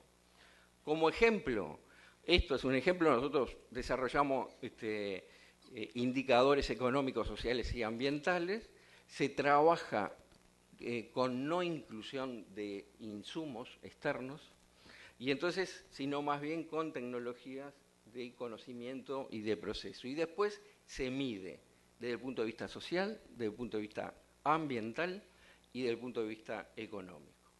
Y se hacen, bueno, los famosos cuadros estos donde qué pasa en el año de base, y se hace un seguimiento y se implementan esa coinnovación con la familia, y se ven después, bueno, cuáles fueron los elementos que contribuyeron a mejorar o no la sustentabilidad. A esto también le agregamos algo bien interesante, que fue por primera vez el INEA y el Ministerio hicieron un convenio y desarrollaron con la Dirección de Desarrollo Rural el programa de Más Tecnología, que muchos de ustedes lo deben de conocer. Bueno, acá también otra historia. Miren las distribuciones a nivel del país y la distribución de proyectos en Canelones. Es, no sé, pero el 60%. Donde esto contribuyó, digamos, a 2 cosas. Uno, a integrar organizaciones de productores con la investigación, con institutos de investigación. Ahí ven que en el primer llamado hubieron 22 entidades de investigación, en el segundo llamado hubieron 20. Con organizaciones de productores, en el primer llamado 43, en el segundo 37. Y lo otro era incorporar una temática muy amplia, desde control entomopatógeno de la garrapata en vacunos hasta medidas de mejora para la cosecha de citrus en elementos para cosecha. Como ven, digo, muy amplio estos dos llamados. También otro que destacaríamos, esto fue con el proyecto Fontagro. Nosotros tenemos 4 en estos momentos, que terminamos ahora, que es encadenamientos productivos y circuitos cortos, innovaciones en esquemas de producción y comercialización para la agricultura familiar. Esto también teniendo en cuenta justamente lo que hablaba, vos hablabas hoy de lo que había hecho Elita, o digo, bueno, hay una cantidad de cosas que hay que trabajar y estudiar, y en este caso esto se hizo a nivel mundial. Identificamos 90 experiencias a nivel mundial, después nos quedamos con 20 y luego con 10 de esas 90. Una de esas 10 y 22 países. Una de esas 10 fue el abastecimiento de carne de cerdo a el Ministerio del Interior, que fue algo que fue muy novedoso porque era la única experiencia que era de carne fresca. Es muy complicado vender carne fresca en circuitos cortos. Bueno, en línea de las brujas, ¿qué es lo que estamos haciendo? Lo otro, nos entreveraron, era a nivel general de agricultura familiar a nivel del país. A nivel de las brujas, bueno, canelones, todos saben, menos caña de azúcar, que ahora hay algunas cañas de azúcar ornamentales, pero sacando eso hay toda la producción. Bueno, arroz, no creo, ¿no? No hay arroz. Bueno, arroz y caña de azúcar. Después hay todo, forestación, lo que pidas. Bueno, entonces es complejo. Nosotros en eso, esto es, como verán, es una partecita, pero quería poner estos componentes. Todos los trabajos que se hacen están orientados a la disminución o al no uso de insumos externos. El mejoramiento genético está todo orientado a resistencia a enfermedades, o sea, no ni siquiera a utilización de otros insumos que los vendan otros, no, al no uso, a través del mejoramiento genético. El control biológico, el abono orgánico y el abono verde, la producción integrada, que tiene muchos años, los frutos nativos y el manejo regional de plagas, que es lo último que la tecnología estaba hace mucho tiempo. Lo que se hizo fue promover la innovación a través del acuerdo entre INEA, Facultad de Agronomía y el Ministerio. Bueno, simplemente esto, yo digo, repito, es un tema complejo. Ojalá hubiera un detalle que quisiéramos que solucionara, ¿no? Y entonces, bueno, y nosotros, dentro de un sistema de I+D+I, somos, como en esa transparencia que quiero mostrar, somos una parte de toda esta historia. Hay una cantidad de actores y bueno, a veces pensamos que cuando interpretamos la realidad desde las instituciones, pensamos que cada institución es el ombligo del mundo y somos el sol, después todos giran alrededor nuestro. Y no es así, es mucho más complejo y esto a la vez es complejo. Así que bueno, nada, muchas gracias y bueno, yo no traje para todo, es más, son mías, pero no digo de que hay, por ejemplo, en mejoramiento genético, acá están todas las variedades de INEA por rubro y características. Acá está, por ejemplo, lo de Rocha, todo el trabajo publicado en cuanto a indicadores, o sea, todo el versito del PowerPoint, bueno, acá está bien detallado. Y como todo lo de abonos verdes y eso, así que los invito a entrar a la página de INEA y bueno, de repente te sacan algo.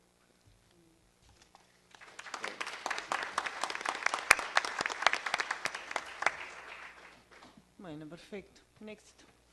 Llegó una pregunta. Estamos con el tiempo ahí pasaditos, pero suficiente para darle respuesta. Yo no la leí. ¿Querés que la lea? Es para Inés. A ver si leo.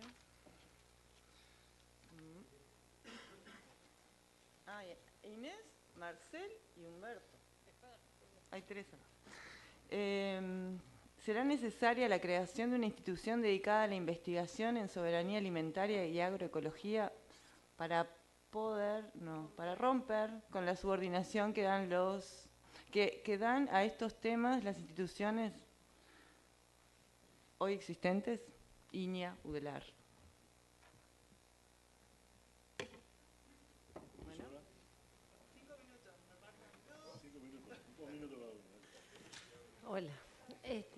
Bueno, menuda pregunta, pero a ver, a mí me faltó leer cuando estaba leyendo que la agroecología pasaba de la transición al escalamiento, a la territorialización, una frase que se está trabajando, digamos, en toda la gente que estamos trabajando en escalamiento, que es para escalar la propuesta. El escalado combina procesos verticales de naturaleza institucional, creando esa nueva institucionalidad. Trabaja también en dimensiones horizontales que comprenden la extensión geográfica y sociales. Más personas y comunidades construyen contrahegemónicamente los cambios. Es decir, el riesgo que tiene la superestructura institucional siempre alerta, digamos, a que no haya un proceso de burocratización, digamos, y de ruptura de lo que se quiere lograr, pero exige una nueva institucionalidad, una nueva articulación al menos institucional, no sé si una institución propia, pero al menos una articulación fuerte de integración que dé cuenta de un objetivo que hoy aparece fragmentado y aparece incluso con miradas de modelos muy distintas. Investigar no es solo investigar, es desde qué marco, para quién investigo, qué problema resuelvo, desde qué perspectiva teórica, con qué proyecto de país, hacia dónde voy. Y en ese sentido, esa integración interinstitucional y con un diálogo social fuerte, como se está construyendo la agroecología, es necesaria. Cambiar las estructuras desde adentro es un proceso en el que muchos de nosotros estamos involucrados, pero es un proceso lento y duro, porque el sistema resiste, digamos. Entonces, es posible que sea una nueva institucionalidad, por lo menos una articulación fuerte, la que permita abordar temáticas, con los riesgos que eso puede tener. Hasta ahí, por lo menos por ahora, es lo que puedo comentar.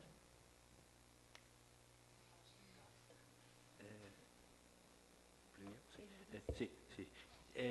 Bueno, claramente mi respuesta es no. No tenemos que crear más instituciones. Yo creo que tenemos que articular e integrar, porque las instituciones también tienen las mismas tensiones y contradicciones que el resto de la sociedad.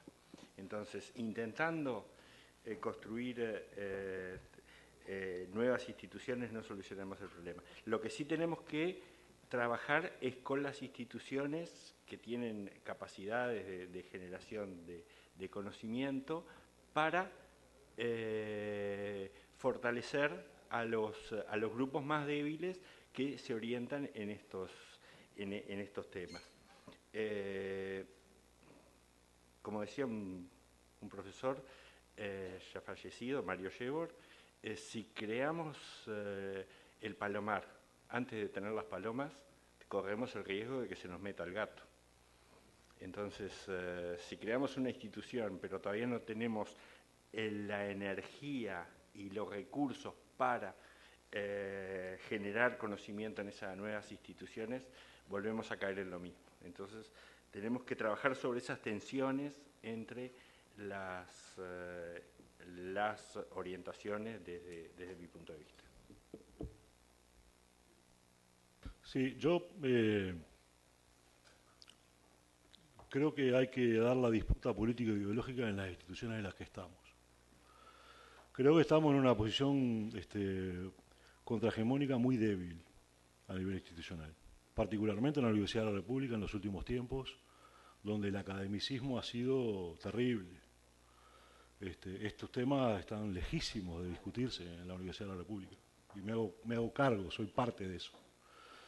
Porque ha habido conducciones que tienen concepciones completamente academicistas en donde estos temas no entran. Aparece ahí el mito de la universidad neutra, que no toma postura, sobre todo en estos últimos tiempos.